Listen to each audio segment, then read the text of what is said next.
Halveth was the kind of town that forgot the world existed beyond its borders. Its streets were lined with time-worn brick buildings, their faded signs advertising bakeries, hardware stores, and diners that never changed. Lucas Venn had always found its quietness comforting. After the chaos of losing his university job, Halveth had been a sanctuary, a place where the days bled into one another with the soft rhythm of routine. But lately, the rhythm had shifted. It began with little things. Mrs. Keller from across the street no longer lingered at her garden fence to chat about the weather. Instead, she stood motionless, staring at nothing, her mouth barely moving as though rehearsing silent words. When Lucas waved at her one morning, she turned her head with the stiff precision of a mannequin and gave a smile that stretched too far. Something about her teeth. They seemed sharper. At the butcher shop, Mr. Drayton barely looked up from his work when Lucas came in for his weekly order of lamb chops. Normally, the man would regale Lucas with stories of his glory days as a high school football coach, but now his movements were eerily mechanical, his knife rising and falling with perfect, unnatural rhythm.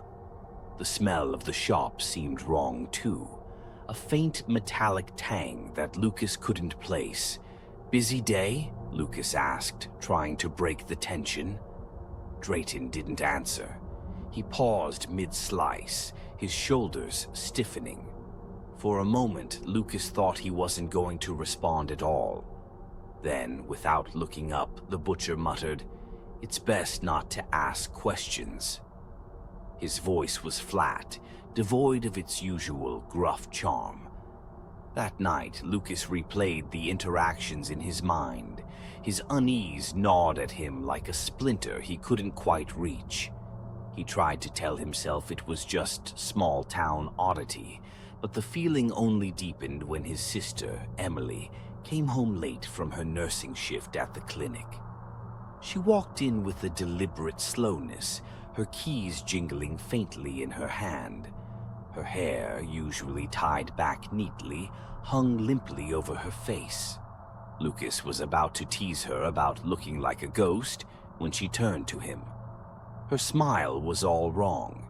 It wasn't just forced, it was empty. Her eyes, which once sparkled with wit and warmth, seemed dull, as if something had scooped out her soul and left behind a hollow shell. "Tough shift?" Lucas asked, masking his concern. Emily tilted her head slightly, her eyes narrowing as though she were studying him.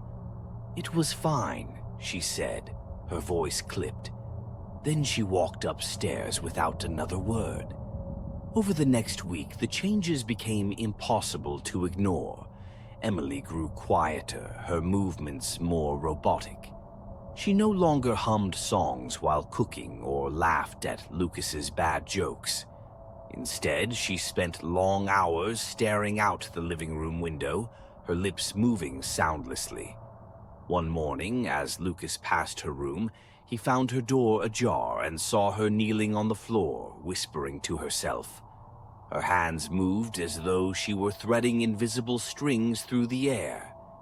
He stepped back before she noticed him, his pulse quickening. At first, he considered the possibility of illness, stress maybe, or some sort of neurological condition. He even searched for online support groups, typing in phrases like personality changes in adults, or how to help a loved one acting strange. The answers were unsatisfying. He thought about reaching out to a doctor, but every time he brought it up, Emily would deflect the conversation with an eerily perfect excuse. Then there was the night he heard her whispering to someone. The clock read 3:17 a.m., and the house was silent, save for the faint murmurs coming from Emily's room. Lucas crept closer, careful not to make a sound. Pressing his ear to the door, he could just make out her words. "Not yet," He suspects. Yes, I understand. The voice that replied wasn't hers. It was faint, but unmistakably other, a distorted, gurgling rasp that sent a chill racing down his spine. Lucas stumbled back, his hand clamping over his mouth to stifle his breathing. When Emily's door creaked open moments later, she stepped out with the same vacant smile, tilting her head at him. "Couldn't sleep?" she asked. Her voice was casual, but her eyes bored into him, as if daring him to challenge her. Lucas forced a laugh. "Yeah, something like that."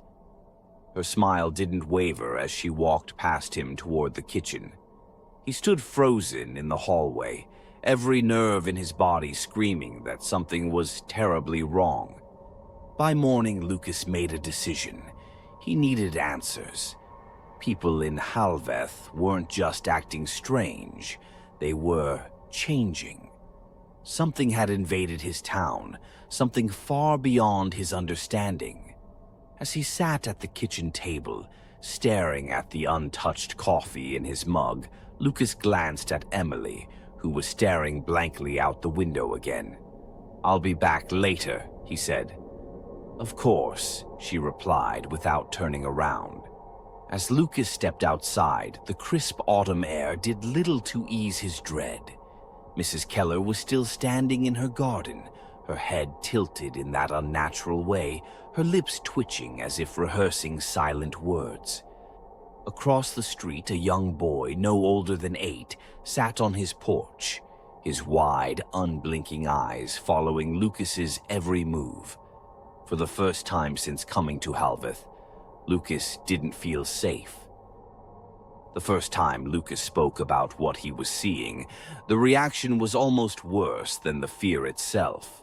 Sheriff Hartley leaned back in his worn office chair, arms crossed over his barrel chest, the brim of his hat casting a shadow over his skeptical eyes.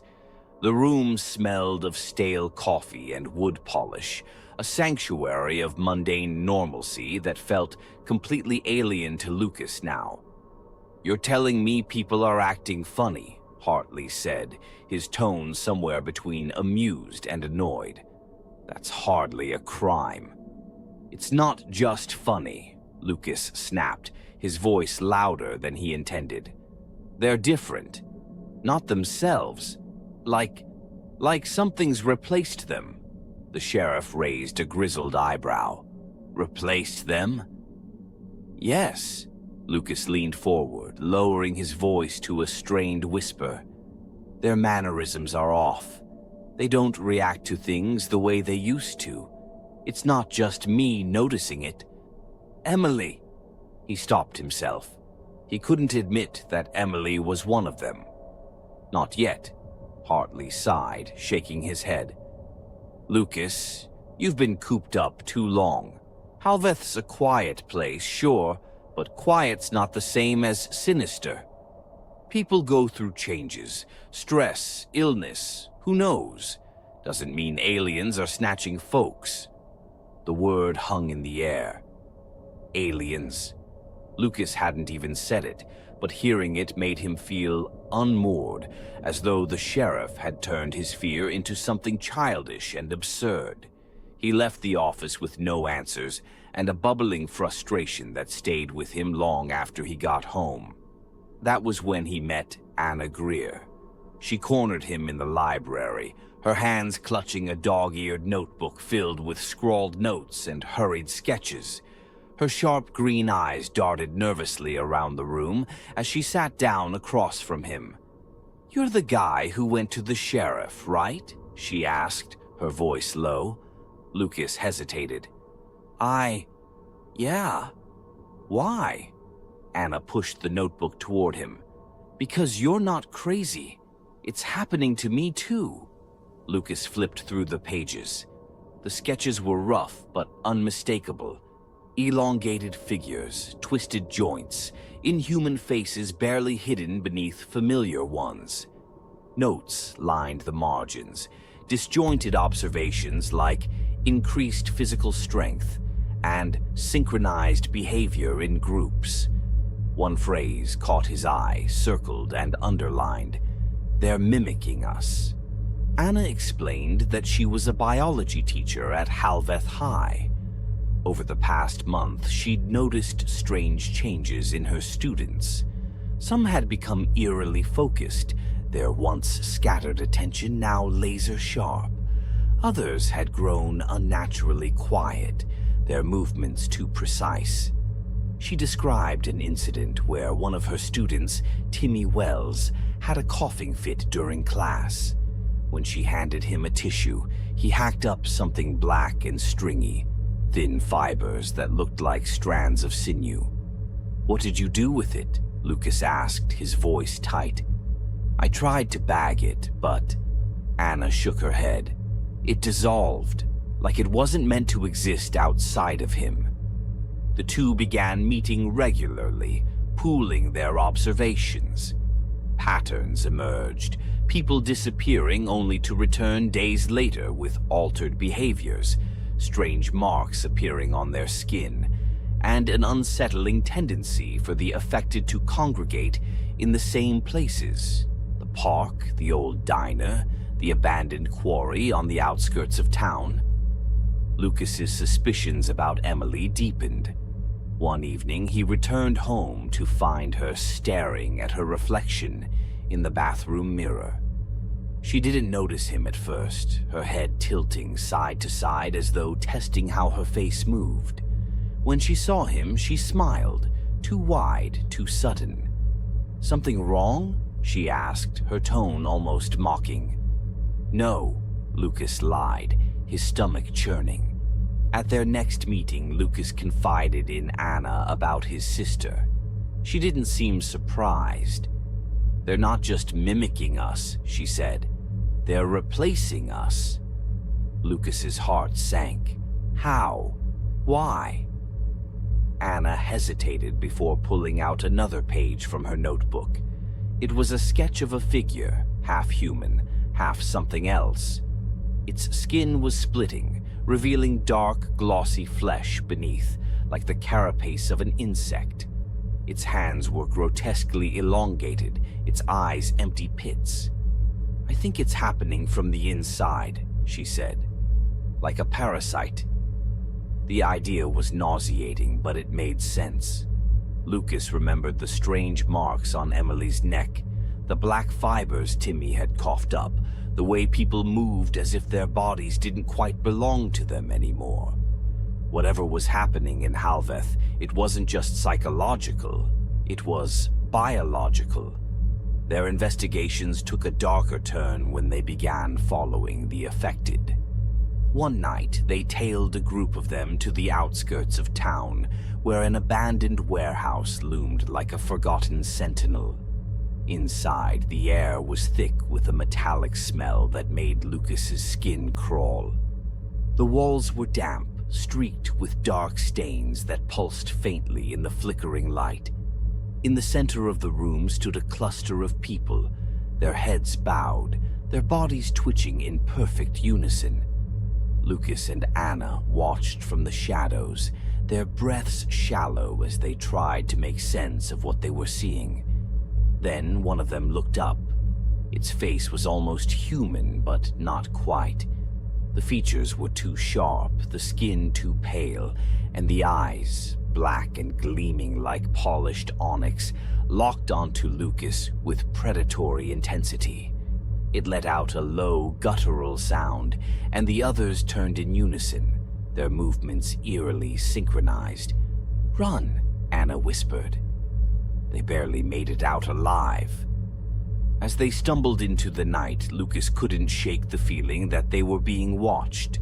The knowledge they'd gained was horrifying, but it was only the beginning. The creatures weren't just taking over Halveth, they were spreading. And if Lucas and Anna didn't act fast, the town would be just the first step in a much larger invasion. Continuation of the story, coming soon.